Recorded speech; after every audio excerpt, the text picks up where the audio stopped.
As China forces conducted drills near Taiwan Strait, U.S. forces engaged in a series of live-fire exercises off Guam, 1,700 miles (2,750 kilometers) and South China Sea on Saturday.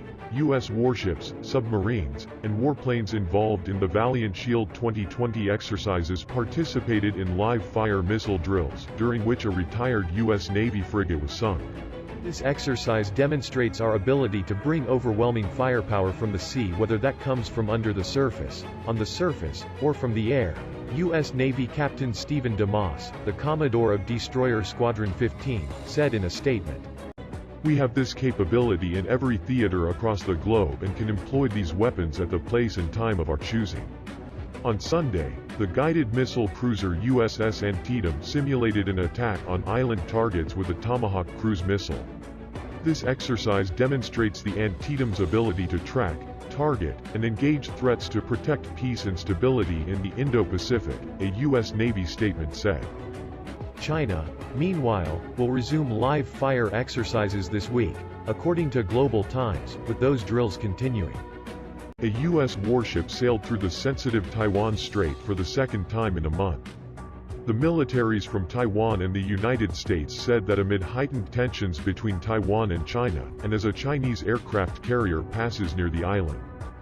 China, which considers Taiwan its own, has been angered by the Trump administration's increased support for the island, such as more arms sales, U.S. patrols, and a February visit to Washington by Vice President-elect William Lai.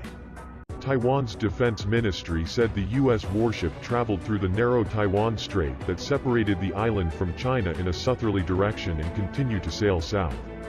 Taiwan's armed forces monitored the ship described as being on an ordinary mission, the ministry added, without providing further details.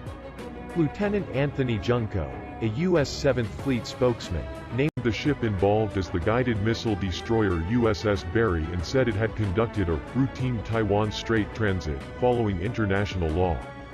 The ship's transit through the Taiwan Strait demonstrates the U.S. commitment to a free and open Indo-Pacific. The U.S. Navy will continue to fly, sail and operate anywhere international law allows, he said. 2 months ago, the USS Berry also sailed through the strait. On the same day, Chinese fighter jets took part in drills close to the island. Taiwan said on Thursday that a Chinese aircraft carrier group had sailed to its south through the Bashi Channel that sat between Taiwan and the Philippines and was heading east. The carrier group earlier this month sailed down Taiwan's east coast. China said, at this time, it was on its way to routine exercises in the disputed South China Sea.